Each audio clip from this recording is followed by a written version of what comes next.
Hello, I'm Ken Fogg. This is NewsNet, Baton Rouge. Grab a tea or coffee as I go over with you headlines and news from our local area and region.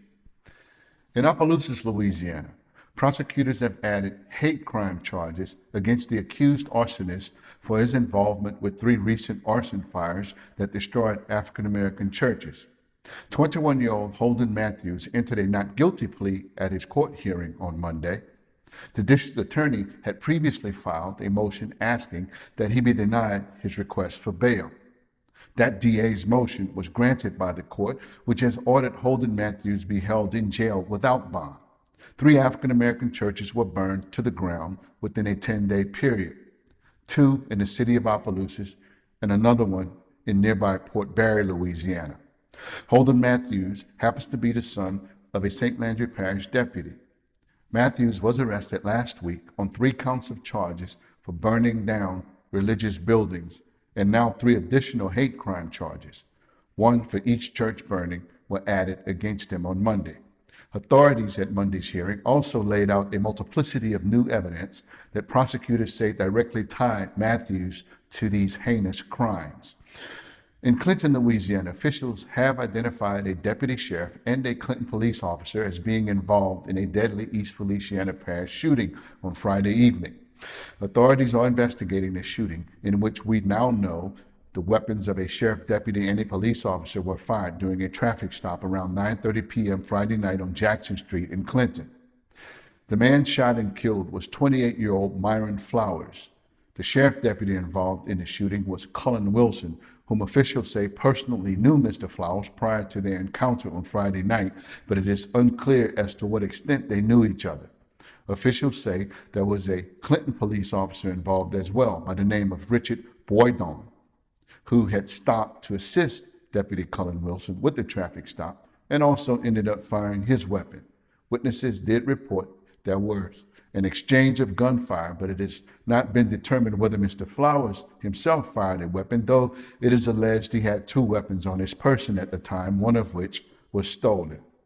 No law enforcement officers were hurt in the exchange of gunfire. Sheriff officials say there was no body camera or dash camera footage of the incident, but investigators are reviewing surveillance video from nearby businesses.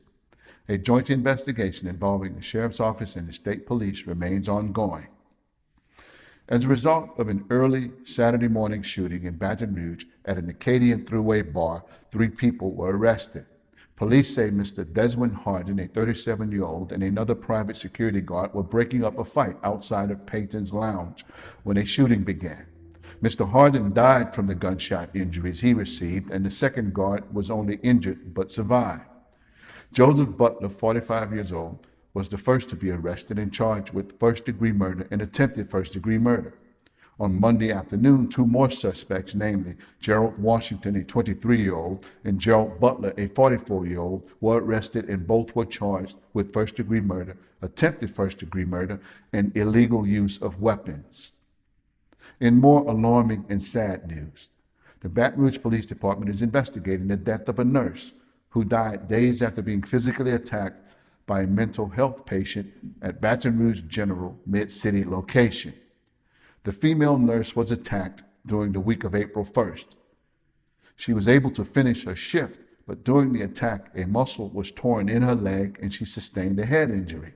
She went to the emergency room later that night, but was sent home. 6 days later, she returned to the hospital and had to be admitted to ICU. She died on April the 11th. A preliminary autopsy revealed she died from a blood clot in her right leg and a pulmonary embolism, which is a blood clot that traveled to her lungs. Investigators are now trying to determine if the nurse's death was a direct result of the attack from the patient nearly a week earlier. Also, the coroner, Dr. Bo Clark, is investigating to determine whether the patient who attacked the nurse will face any charges. The patient has since been discharged from the hospital. We will keep you posted, so keep watching. These have been headlines and news from our local area and region. I'm yours truly, Ken Fogg. I'll see you next time right here on NewsNet, Baton Rouge.